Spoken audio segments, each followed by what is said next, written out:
Thanks. Thank Prezi. I guess I'll do it this way.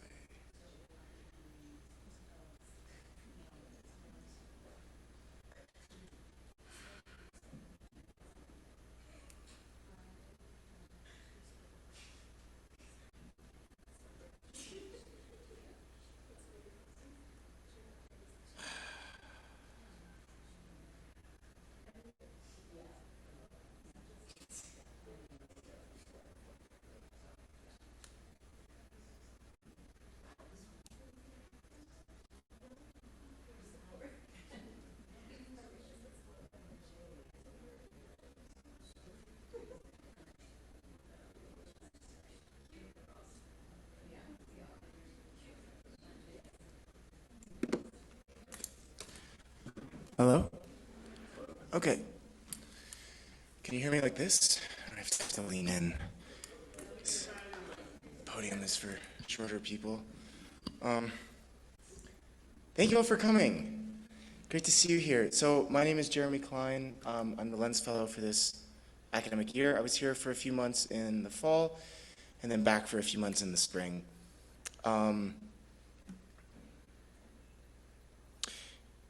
Yeah, so this presentation is not as fleshed out as I was hoping. When I originally got this fellowship, I was like, oh, I'm going to write a book. And then I was like, maybe I'll write an essay. And then the combination of doing really mostly working on the creative research that I did here, which culminated in a couple of performances, one in the fall, one in the spring, as well as several other sort of smaller student projects. That combined with my recent injury of a broken foot has really slowed me down. So instead of a book or really a fleshed out essay, what you're going to get is basically a conversation with some thoughts I have that I would like to present to you. And really, I'm not an authority in any way. I'm not an expert in any way. I would love to have this spark conversation, have you raise questions to me, have you disagree with me completely.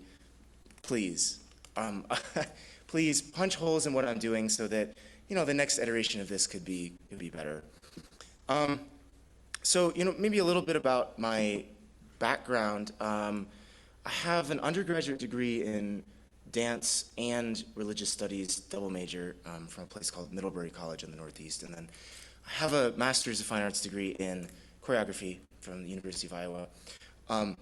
And I've really been interested my whole life in some of these questions involving both aesthetics and art, and issues of psychology, spirituality, the mind, these sorts of things. So I have the way I came to sort of the topic of this meditation, I'll sort of tell my stories. When I was a teenager, I lived in India for 2 years. I got this scholarship to this place called United World College, and I lived in India for 2 years. And at the end of my 2 years, I got this opportunity to study arts in Dharamshala, which is probably you all know, Tibetan capital in exile. And I lived in the Dalai Lama's monastery, studied Tibetan philosophy, and then would walk down the hill to Norbulingka and go to the art school there. And I thought that's what I wanted to do. I thought I wanted to just live in a monastery, live that life. And then my time there over that summer, it really made me realize, for me, there are a bunch of issues, issues with being in a different culture, being in a different place, but also for me, just this issue of being removed from the world and being sort of removed from my body. And I'd always been athletic growing up. I played sports, did yoga, did dance, but after that time, went back to the United States and really dove deeper into that avenue, because I didn't know quite what I was looking for, but I guess I had this intuition that there was something about, it's detached, not that that's what all Buddhist practice is at all, right? And that's a big blanket statement, but this idea of somehow being attached or somehow escaping the world and escaping yourself and escaping your form. There was something missing in that from a religious, spiritual body perspective. And so I think really for me, through dance and through movement, I kind of came around to this understanding of embodied meditation and of the place that the physical self holds in this quest for peace, enlightenment, compassion, equanimity, all these Buddhist principles, right, that we talk about here at Naropa. And so the sort of thesis of my research that I proposed for the Lens Fellowship was this idea that American improvisational dances were a form of meditation, self-awareness, human development, similar to Buddhist sitting meditation practice, and that this was kind of like fitting the American culture, this sort of meditation in action, meditation in movement, that was already here in, not exactly already here, but has been developed here in the Americas. Yeah, so that's kind of the general crux. I have two sort of different branches that are related, but I'll get to them in turn. So, my first point I really want to make is that improvisational dances in the Americas come from the African diaspora, period. So, when we're talking about improvisational dances in the Americas, even those forms that are not practiced by primarily people of color, they all have their seeds in the African diaspora. All have their seeds in this Africanist philosophy and Africanist ways of knowing. And as you can see, I myself am not black, but a lot of my teachers have been, and a lot of the lineages that I've come from in dance and in movement have been from these people and these ancestors. And so for me, part of my, I guess, argument or thesis is holding up these forms of movement, these forms of self-knowledge and self-understanding as something that is as philosophically and intellectually rich as something like the Buddhist philosophical tradition. Because there's just been a lot of erasure, right? The people who you see in this photo, who I don't know what their names are, probably can't find what their names are, right? Like they're not respected as intellectual or philosophical geniuses, even though they are. Like the way they develop to move. This is from Hell's a Poppin', I think. It's an old Lindy Hop movie, right? If you ever watched that, right? It's like, wow, incredible movement. So I guess so part of my thesis, right, is to, and again, I'm not an expert in any of this, but is to sort of argue for the place of the people who've created this, right, that comes from the African diaspora. So American improvisational dances come from the African diaspora.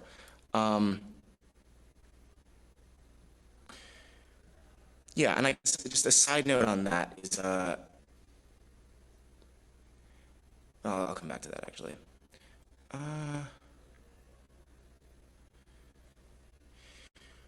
Right, so another thing before I go into some more details, right, is that these forms, and again, I talk about them as Africanist, and I use that term from scholar Brenda Dixon Gothschild, professor at Temple University, I think. She's done a lot of work on sort of Africanist aesthetics. And I use that term because I'm not talking about African dances. I don't really know anything about African dances, to be honest.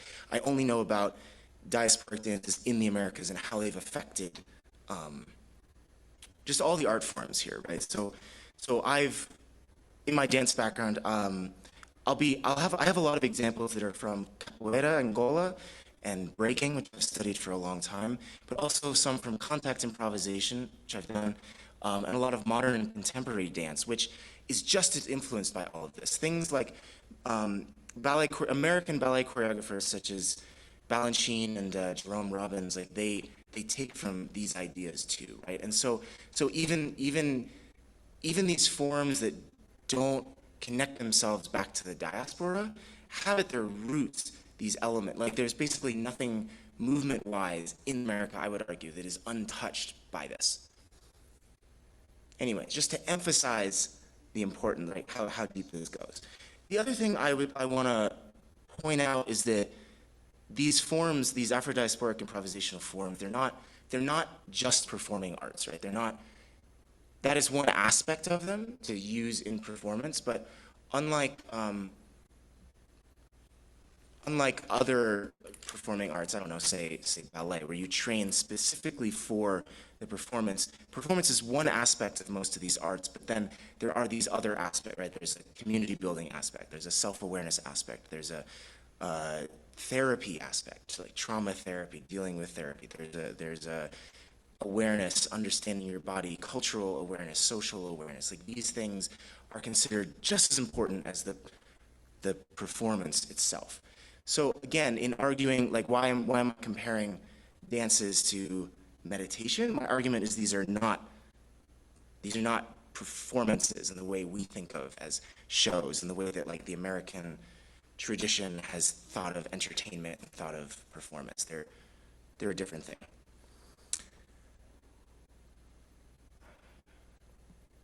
Okay, and I found that. Why improvisation? So, what I'm going to talk about, and like I said, this is all very preliminary research, but is some of these ways that I see these movement forms being connected or similar to a lot of ideas in Buddhism and meditation and mindfulness, right? So improvisation reflects life, right? Everything, we try and plan, we try and predict the weather, but you never know what's going to happen, right? And so I think there's a lot of wisdom in improvisation, right? In learning how to flow with what's happening, how to roll with the punches. This idea of spontaneity that you find in Buddhism, I think particularly in Zen is where I think of that, right? This idea of mindful spontaneity, right? Of letting things arise and letting things happen. I think really ties into a lot of these principles that are in these improvisational movement forms. As is attributed to Buddha, right? There's some quote, change is the only constant. So again, improvisation helps teach us to change. And in these forms of improvisation, you also have, right, spontaneity. Like we think of improvisation or spontaneity as just doing whatever you want, but you have this sense of discipline in order to achieve spontaneity, right? So if you're talking about like Zen, right? It said, very, very, very, very disciplined. Like people, their schedule is totally regimented. They do all this work. They do all of these things that are really structured to achieve this spontaneity, which is like an interesting paradox. But it's the same thing in these traditions, right?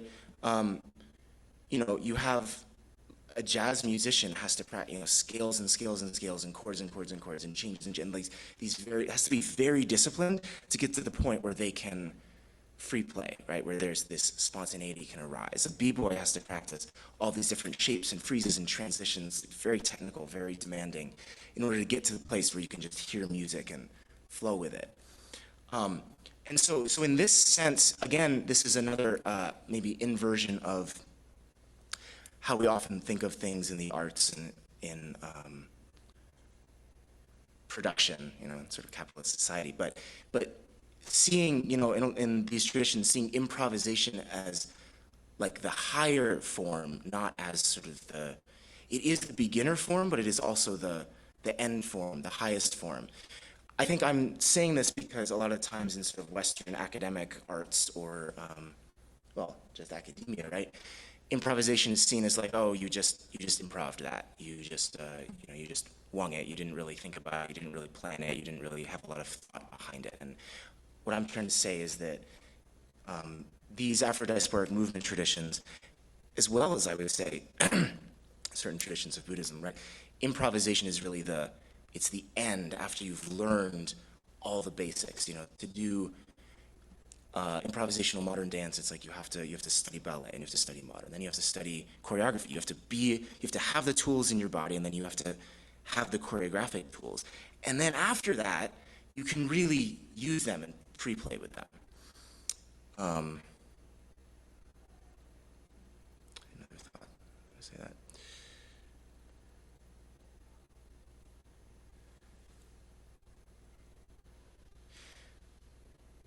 Okay, one last thought on that then. This is a quote from Trungpa Rinpoche. has to be a certain discipline so that we're neither lost in daydream nor missing the freshness and openness that comes from not holding our attention too tightly. This balance is a state of wakefulness, mindfulness. So again, just talking about this using discipline to create spontaneity and improvisation as this very heightened state. Okay. So another element of these diasporic dances in American improvisation that I think is pertinent to Buddhism is performance as process. So in these forms, basically practice and performance are the same thing. That's right. I remember what I was going to say before. So one other thing about improvisation, if we go back, I'm using the word improvisation. This is something I learned from some of my dance teachers. I don't say improv. I don't use that word improv because, and I'm taking this from my teacher, Penny Campbell, at Middlebury College, because to say improv is to essentially disregard and disrespect this whole lineage of ancestors who developed these forms, right? It's like taking, I don't know, it's like dishonoring the lineages of meditation, right? And then being like, oh, I'm gonna go like meds or whatever, you know? So, and again, this goes back to this idea that in our society, improv is seen as something sloppy, put together, not really meriting that much attention. So I use the word improvisation because of that. And like I said, I didn't make that up. Got that from my teachers. So back to performance as process. So whether participants, whether an audience is there in front of you or not, you still do the work in these forms. Basically, a street dancer or street jazz dancer, they would, whether someone's watching, they find a corner and they practice their thing, or they perform in an arena full of 10,000 people. It doesn't matter. It's about process of continual discovery. There's essentially no division between the practice and the performance. And there's really not so much division between the performer and the audience, right? So in this picture, I'm not sure exactly where this is taken from, but this is some cipher in hip-hop culture. That's a circle where people come in and dance, express themselves, share their movements. Anyone of the people watching could instantly become a participant. So there's very little division between performer and audience. I really think that this highlights some of these ideas of community and of impermanence, essentially, of process, which impermanence, again, is a core tenet of Buddhism, right? Seeing everything as change. And so really valuing process, the changes that things are going through, right? In Buddhism, they talk about no-thingness, right? Nothingness.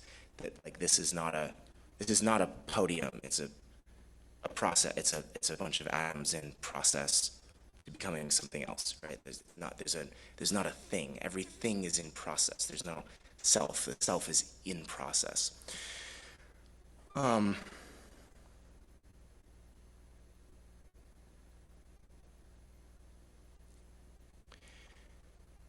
This is a quote from it's an essay from this journal on Buddhism that I found.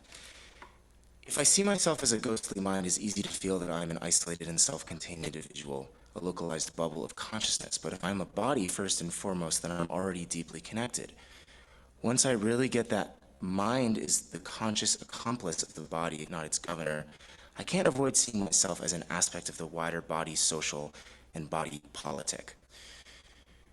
So that's someone's reflections after meditation, but I think my point being that kind of ethos and that sentimentality is found through something like this, where you're moving together as a community, and you're exchanging with people, and you're not separate in this process of change, continual change.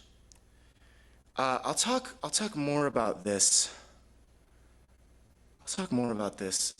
When in the next section on mind and body. But basically just to say that there are a lot of practices in Buddhism where you have moving meditation, kinkin, walking meditation, and Zen right, is a common one. Also, Zen emphasizes a lot of physical work. You have certain, in Tibetan Buddhism, where you have certain meditations that use movement, hand mudras, visualizations of the body. So basically, just point being present in your body invites you to be more present in the moment, right? It allows us to prevent drifting off in a way. Okay, these next five are a little more cut and dry, I suppose. So basically, these five concepts, embracing the conflict, polycentrism, polyrhythm, high affective position, and ephebism, and the aesthetic of the cool, are concepts I've taken from Brenda Dixon Rothschild, where she's contrasting Africanist movement aesthetics with Europeanist movement aesthetics. But I thought it was really interesting because, to me, these concepts, she's talking more specifically about aesthetics, but of course, aesthetics reflect larger social, personal, cultural values. But I think it's really interesting because I went through and sort of looked at how each of these has a parallel to Buddhist practices or Buddhist principles. Again, sort of arguing that these movement forms contain certain philosophical and spiritual lessons similar to the philosophical teachings of the Buddha. Okay, first one is embracing the conflict. This is a very stylized design of a capoeira game. Again, those of you who don't know, capoeira is an Afro-Brazilian martial art dance game where it's flowing movements, flowing dance, graceful moves, but there's a lethal martial art system hidden under all of that. And again, this interesting sense of conflict and not needing to resolve the conflict necessarily. Let me read you a bit from Rothschild, because she can speak better than me on this. So in a broad sense, the Africanist aesthetic can be understood as a precept of contrariety, or an encounter of opposites. Conflict inherent in and applied by difference, discord, and irregularity is encompassed rather than erased or necessarily resolved. That this principle is basic to the Africanist worldview is manifested in the importance of the crossroads as a symbol of the Africanist cultures worldwide.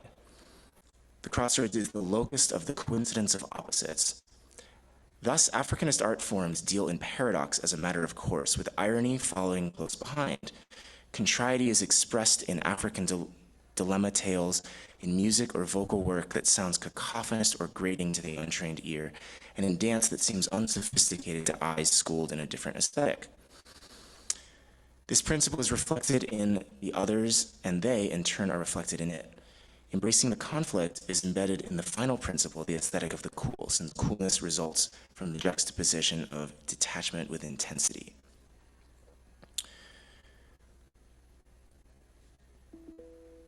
Oh, sorry about that.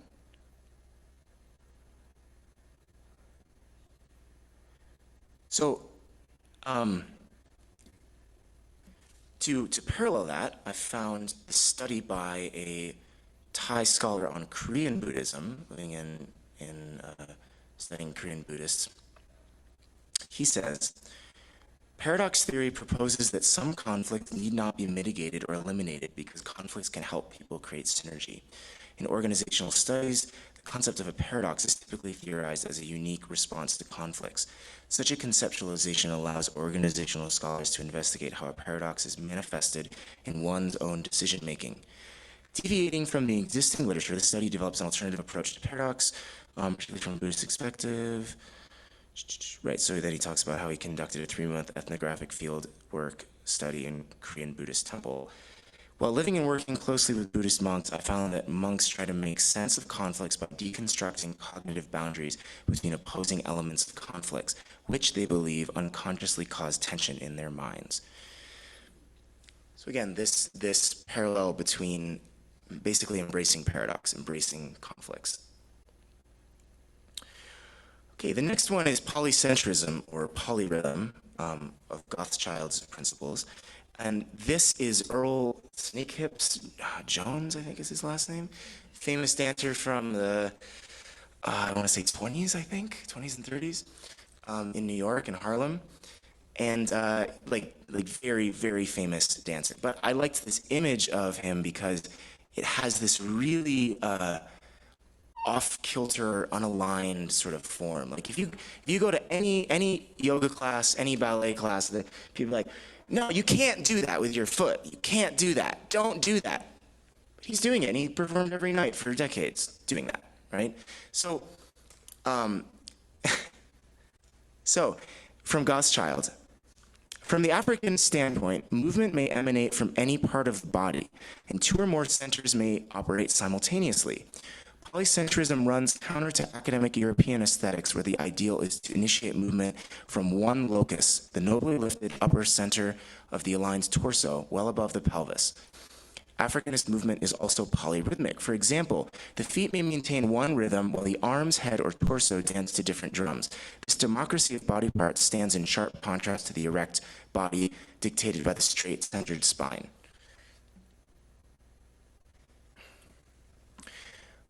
So this is, to me it makes sense, and I wanted to find more concrete evidence, but to me there's a parallel concept in Buddhism, basically of no self, of if you look at the self, there's no center from which it emanates, there's no place from which it starts. So what you have, I think, when you go deep into meditation practices, right, is a democratization of various sensations from the various parts of your awareness. In a similar way to this polycentrism, polyrhythm, where things aren't initiated from one point that is the center of self. There are perceptions, feelings, personality traits, physical parts, such as hands and a heart, but no self. These parts don't have a unity.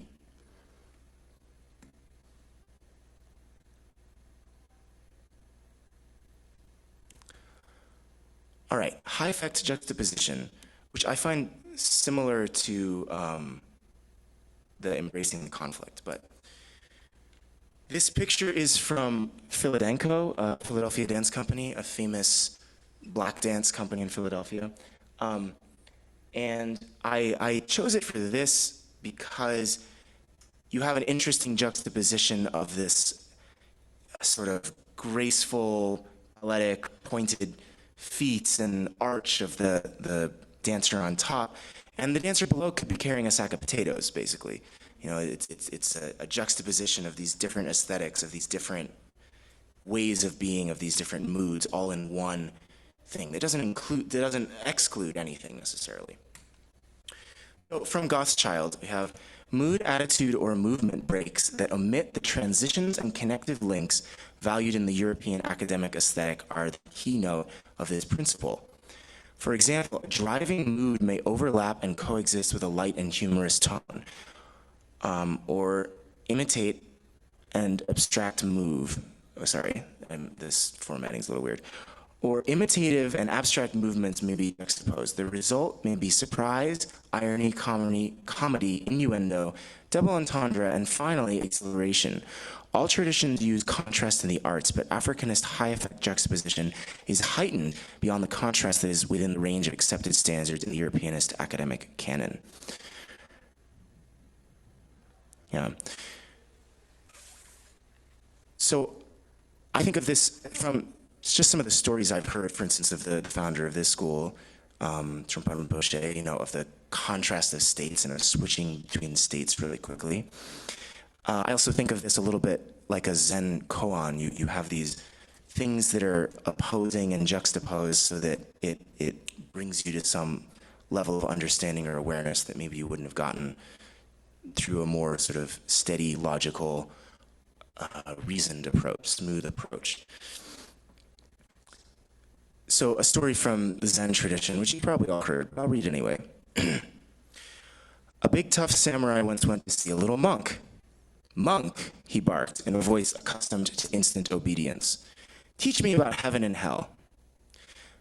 The monk looked up at the mighty warrior and replied with utter disdain, "Teach you about heaven and hell? I couldn't teach you anything. You're dumb. You're dirty. You're a disgrace. You're an embarrassment to the samurai class. Get out of my sight. I can't stand you." Samurai got furious. He shook, red in the face, speechless with rage. He pulled out his sword and prepared to slay the monk. Looking straight into the samurai's eyes, the monk said softly, "That's hell." The samurai froze, realizing the compassion of the monk who had risked his life to show him hell. He put down his sword and fell to his knees, filled with gratitude. The monk said softly, "And that's heaven." So, using the states of contrast to arrive somewhere where you couldn't get through this sort of smooth, logical, reasoned approach. Ephebism. So, from Gothschild. Emanating from the ancient Greek word for youth, ephebi, this principle encompasses attributes such as power, vitality, flexibility, drive, and attack. Attack implies speed, sharpness, and force. Intensity is also a characteristic of ephebism, but it is a kinesthetic intensity that recognizes feeling as sensation rather than emotion. The torso is flexible and articulate. The concept of vital aliveness leads to the interpretation of the parts of the body as independent instruments of percussive force. Old people dancing with youthful vitality are valued examples of ephebism in Africanist cultures. So above you have clearly the Dalai Lama. Below you have Mestre João Grande, who's a capoeira master from Salvador, Bahia, Brazil. And in this photo, he's probably in his 70s. He's in his 90s now, I think. But he's in this photo. He's still playing capoeira in his 70s or 80s. He was playing until the pandemic. He's not anymore after the pandemic. But he's a senator in New York City now. But this idea that you don't get old. You don't hang up your quest. You don't just sort of like stop doing what you're doing. You keep going, this ephebism, right? As Gothschild says, old people dancing with youthful vitality. And I put the Dalai Lama up there. I mean, a little bit controversial at the moment, right? But yeah, he's in his 80s, and this expression that you might find on a joyful 6-year-old, right? This idea that through this development of yourself, whether in Buddhism or in these Afro-diasporic dances, you find this way to remain youthful, to remain flexible, to remain vital. And it's a different sort of youthfulness and vitality than the actual youth. I also equated this to Shoshin in Zen concepts, all known as beginner's mind, right? So even if you're a very experienced older practitioner in one of these forums, you have this beginner's mind. You approach with curiosity, with eagerness, with lack of perceptions, even at an advanced level, just like a beginner would. Hello, welcome, don't worry, just having a little conversation here. Okay, the last one of Rothschild's Africanist aesthetics is the aesthetic of the cool, and she says this is the all-embracing aesthetic. As Thompson so eloquently explains, which is another researcher on Africanist dance before Gothschild, this characteristic is all-embracing. It lives in the other concepts and they reside in it. It is an attitude that combines composure with vitality. Its prime components are aesthetic visibility and lucidity, dancing the movements with clarity, presenting the self with clarity, and luminosity or brilliance. The picture is completed by facial composure, the actualized mask of the cool. The cool contains all the other principles. It is seen in the asymmetrical walk of African American males, which shows an attitude of carelessness cultivated with calculated aesthetic clarity. It resides in the disinterested in the philosophical sense as opposed to uninterested.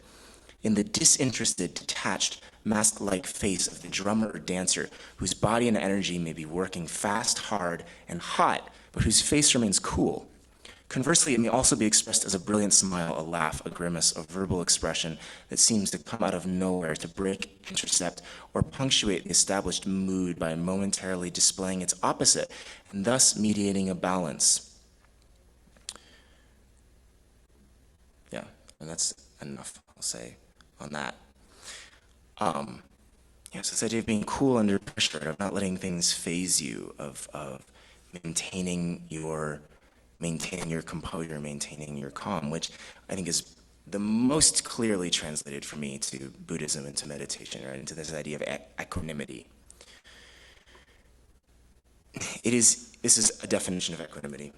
It is evenness of mind, unshakable freedom of mind, a state of inner equipoise that cannot be upset by gain or loss, honor or dishonor, praise or blame, pleasure or pain.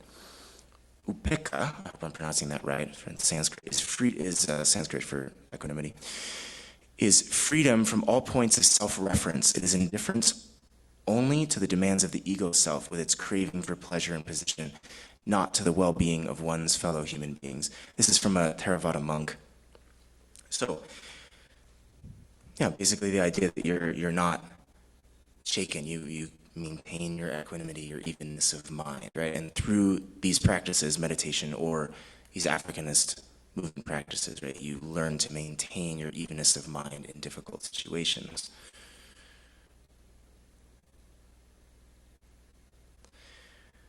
Okay, I want to give you all time for questions, so I'm going to go through this next part sort of fast. What is mind? What hubris? People have been talking about this for thousands of years, and here I'm going to give you 5 minutes of what is mind thought. So this is a picture of the nervous system of the human body, right? And the nervous system extends throughout the entire body, the entire self, right? The brain is not, there's not necessarily the same distinction between central and peripheral nervous system as we once thought.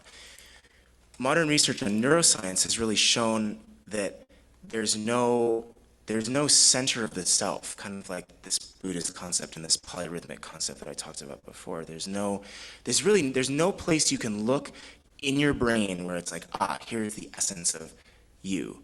They used to call this in Latin, they used to call this the homunculus. I'll get more to this in a little bit. But this idea that, there is somewhere that where, your soul or your mind resided. And neuroscientists for 150 years looked for that place and gave up because it's not there. The self, if there is a self, right, is created by the entire nervous system, and it exists in your entire nervous system throughout your body. So this is from Sandra Blakesley, who wrote a book called The Body Has a Mind of Its Own. I recommend it. It's a great pop science book about body maps and body-brain interaction. So she says, your body is not just a vehicle for your brain to cruise around in. The relationship is perfectly reciprocal. Your body and your brain exist for each other. A body that can be moved or stilled, touched or evaded, scalded or warmed, frozen or cooled, strained or rested, starved, devoured or nourished, is the raison d'etre of the senses. And the sensations from your skin and body, touch, temperature, pain, and a few others you will learn about, are your mind's true foundation. All your other senses are merely added-on conveniences in comparison. After all, human beings can get just fine.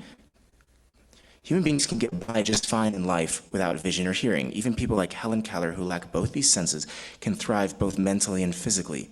The brains of people born deaf don't develop auditory maps, and the brains of congenitally blind people never form visual maps.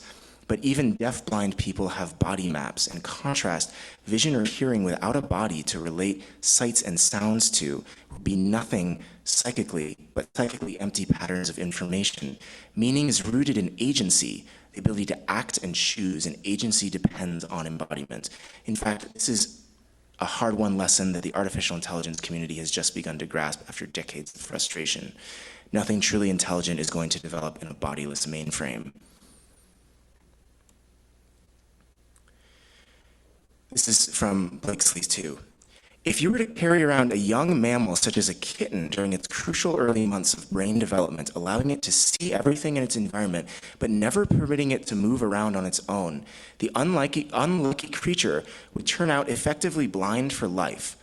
While it would still be able to perceive levels of light, color, and shadow, the most basic hardwired abilities of the visual system, its depth perception and object recognition would be abysmal. Its eyes and optical nerves would be perfectly normal and intact, yet its higher visual system would be next to useless. So all of our mental functions and all of our mental concepts are built through movement and built through our sensations and our sense of of proprioception and kinesthetic awareness.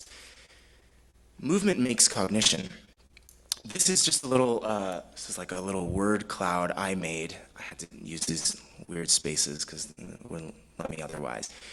But these are all concepts that use spatial terminology, right? I'm holding on to the idea. I want to keep moving up. That's beneath me, right? Let's keep moving forward. These are all things that have nothing to do with actual movement in space, but yet you could not conceptualize them if you didn't have a sense of movement, if you hadn't moved through space and hadn't understood what things are, right? Just as Blakesley talks about the kittens, the kittens, if they weren't allowed to move, like they would still see shapes and colors, but it would be meaningless, right? Because they wouldn't have any understanding of how much distance there is between, me and that podium, right? Or how to not hurt oneself falling off of this. And so much of our mental constructs are also built around movement, essentially. I would argue that even the most abstract thoughts have to be grounded in this sense of space and this sense of body. I would argue that someone doing advanced mathematics, that is essentially an athletic performance. There is space to visualize equations. There is concepts of more and less that resolve around space. I would challenge you to take 30 seconds right now and think of some concept that doesn't resolve, where it could be spatially like there's no connection to a metaphorical or a literal sense of space.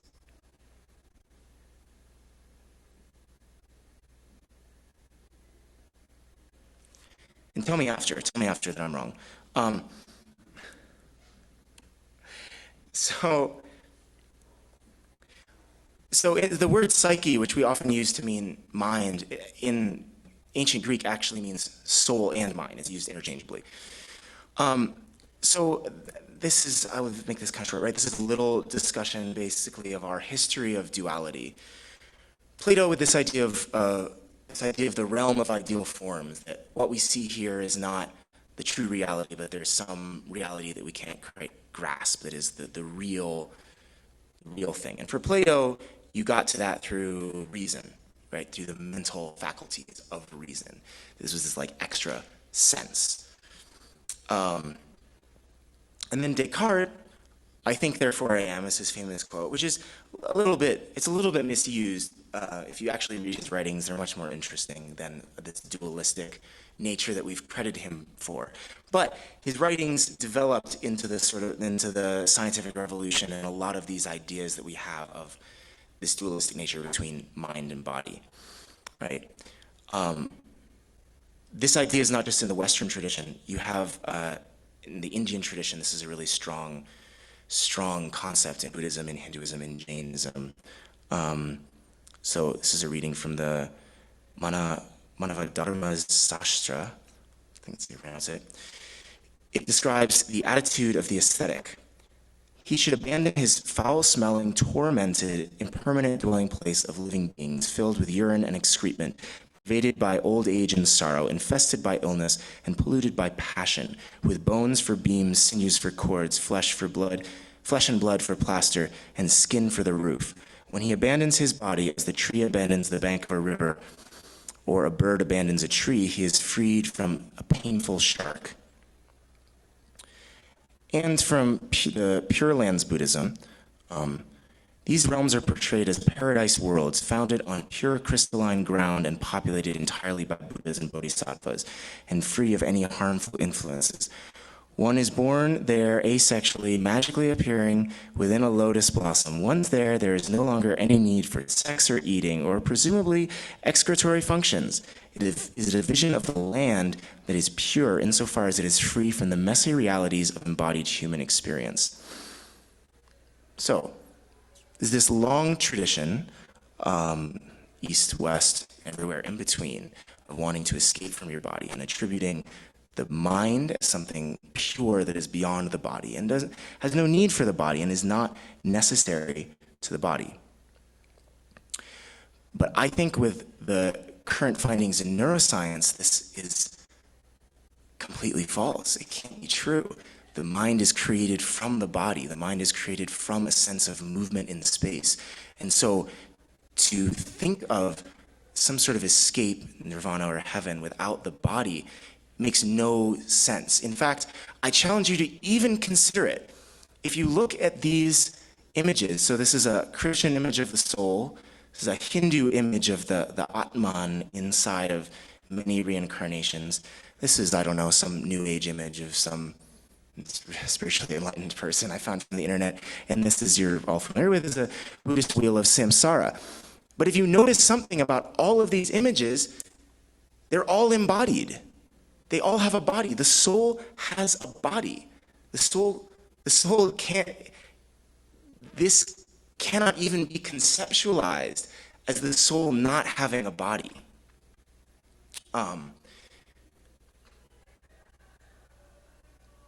Every concept I've heard of an afterlife has some sense of space and of time. These are things that exist because we know about space and time moving through the world. Anyway, I could go on with this, but I want to give some time for you all to respond back to me. So anyway, I think this is a deviation from a lot of the spiritual and religious beliefs around the world, but also a deviation from academic beliefs about the division between mind and body and the importance of mind over body.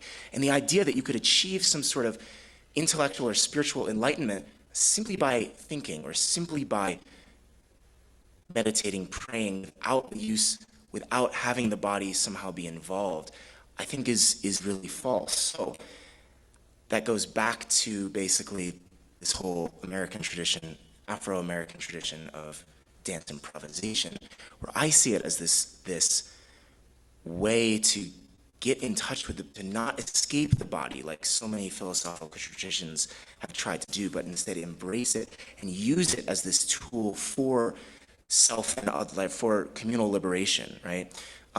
This tool for self-understanding, this tool for moving through the world and not trying to go away from it. I think it's very, very valuable and something we should think about respecting more and changing our attitudes with mind and body, and also with the forms, the philosophical, intellectual, and artistic forms that value the body. All right, that's the gist of what I have to say. Thank you all for listening to that.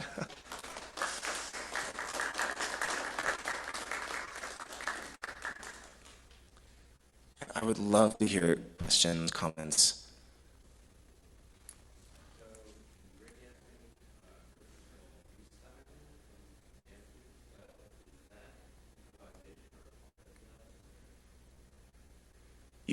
Breaking in particular? Just freestyle, absolutely. Absolutely, yeah. Yeah.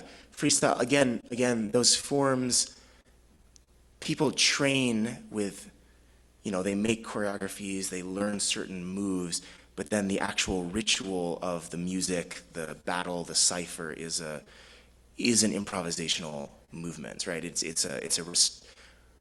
Anyone who's seen as a really high level expert in those forms, right, is listening to the music, is like reacting to the people around them, is listening to their impulses, is taking from their knowledge, from their memory, all at the same time while they're performing. Yeah. Jeremy, can you either repeat the question or ask folks to come up to the mic and ask the question so that Oh, yeah, sure. So that question was, is b-boying or freestyling, is that considered an improvisational, Afro-diasporic improvisational form? And I said, yes, most definitely. Any other questions? What happens when one dies? Thank you. Yeah, I wanted to touch on that. I mean, I have no idea. Sorry, the question was, what happens when one dies? And of course, I would be absurdly arrogant to say I had any answer. But what I would say is that this idea, if the mind is born from the body, right, and there's no disconnection from it, it does seem a little bit grim, the prospect after death. But I don't think it has to be. I think that there could be a way for consciousness or for life to continue, but there's no way for it to continue without a spatial body. So there are people who have theories of, astral bodies, subtle bodies that continue. There's also, I think in the field of quantum mechanics, right, there's this idea that matter itself has consciousness, and so that consciousness is actually a building block of the smallest elements of matter. And I don't understand this super well, but if you look towards quantum physics, they've done all these experiments, right, where the observer changes the observed, where experiments where molecules behave differently when someone is watching them versus when they're not. So I think that if consciousness is an intrinsic element of matter, then there's life after death for sure, because matter continues. I don't know how or what that looks like, but yeah.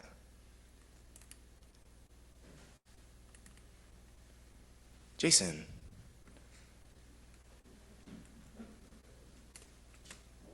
Broken foot. So how has not being able to move affected kind of how you've been thinking about this or doing your research? Wow, that's a great question. It's a great question. So one thing I would want to say to that is, right now in our culture we have it's weird. We have like a body fetish, with the body as like a machine and the body as an aesthetic object, but really neglect the body in terms of an instrument of sensitivity and of motion, right? Like the trope of a huge weightlifter who can't touch his toes, right? So it's interesting because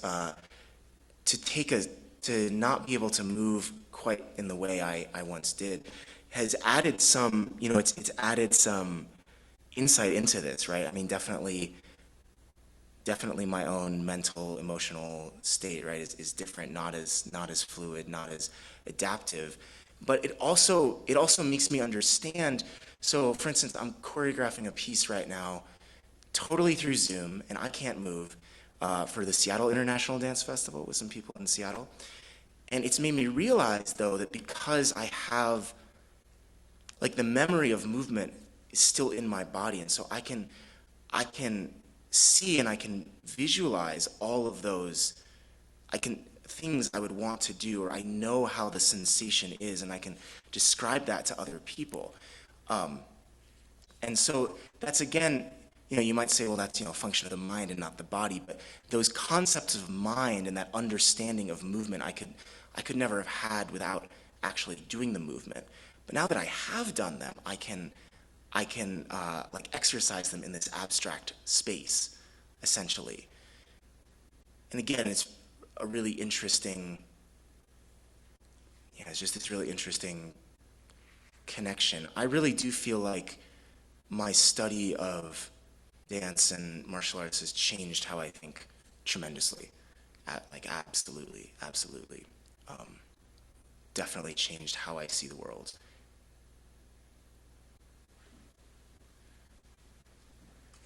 Lorenzo. Hi.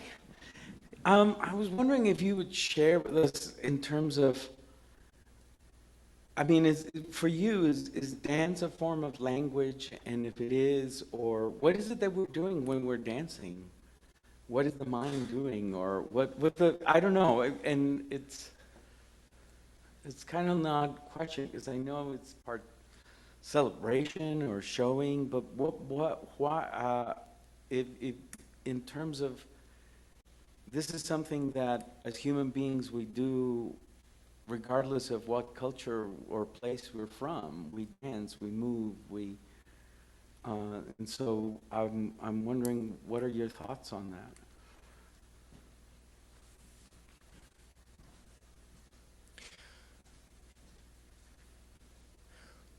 Right, so I think that there are,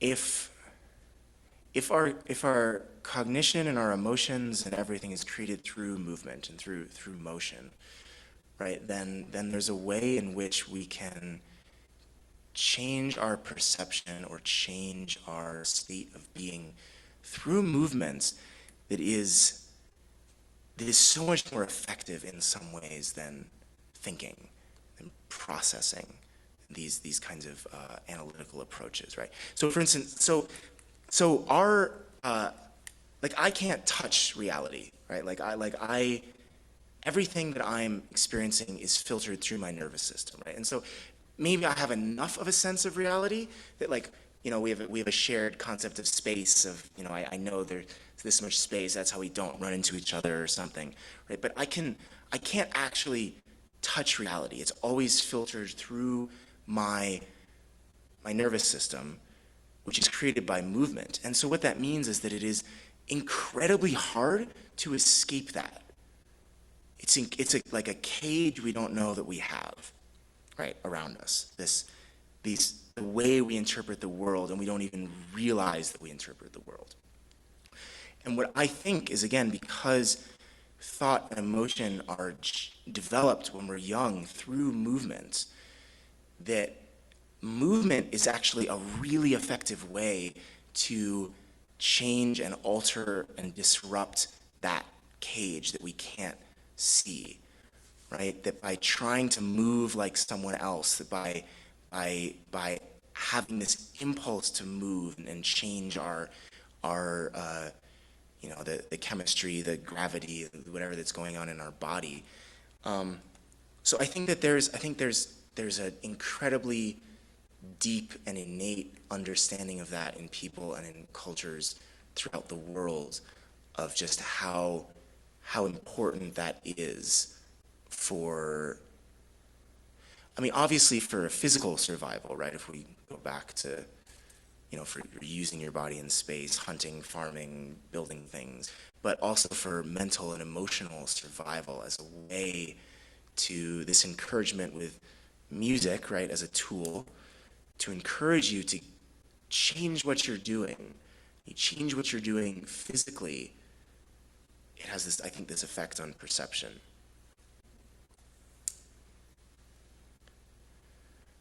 Any other thoughts, questions? Oh, great.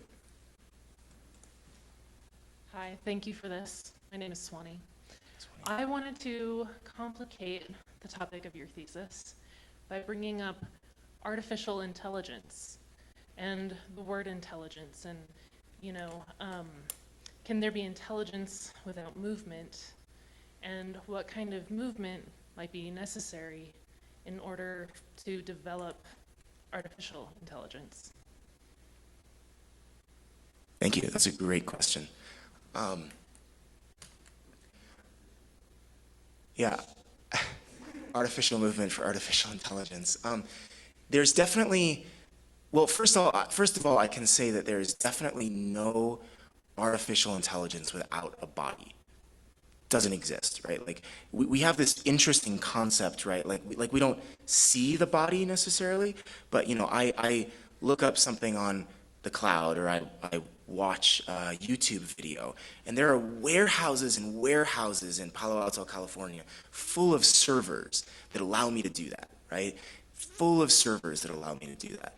So there's definitely this idea that, like, we are going to transcend our bodies and transcend matter through artificial intelligence. To me, this is just a rehashing of Plato, of Christianity, of body, ascetic Buddhism or Hinduism, this escape from reality. There is no artificial intelligence without a body. Everything we do on the cloud has to have electricity that runs it. There has to be dams or coal-powered power plants or whatever to make this possible. So there's that. In terms of developing artificial intelligence and needing motion to develop artificial intelligence, I think there are probably some ways in which our own knowledge of, our human knowledge of space can shortcut some of that. But actually, I do think you're right. I think it's a big impediment towards developing real artificial intelligence, because until there's a body that can be as sensitive and as precise and as alive as the human body, I don't know that artificial intelligence will really be able to do more than just take the programs it has and calculate better. Right? That's one of those big things between. Yeah, that's one of those, I think, the big differences between humans and machines, right? A machine can take one task and do it exceptionally fast and way better than most humans, but the machine can't be aware and as sensitive and creative and combine elements in the way that a human instrument can. But that's a great question to look out for and think about as the world develops. Any other thoughts? Also, please feel free, I put my email up here. It's not my Naropa email because I don't know how much I'll use that once I leave here, but please feel free to take that down and write me if you want to keep having a dialogue or you want to talk more or collaborate on anything. Like I said, this is very much the beginning stages of thought processes I'm having on these topics, and I want to flesh out more at some point. Also, just quickly before we end, a big thank you to the Lens Foundation for funding my stay here and for allowing me to come and connect with all of you at Naropa and with the Naropa community and be involved in this really amazing institution. So thank you all for being here, and thank you all for being online. Have a great afternoon.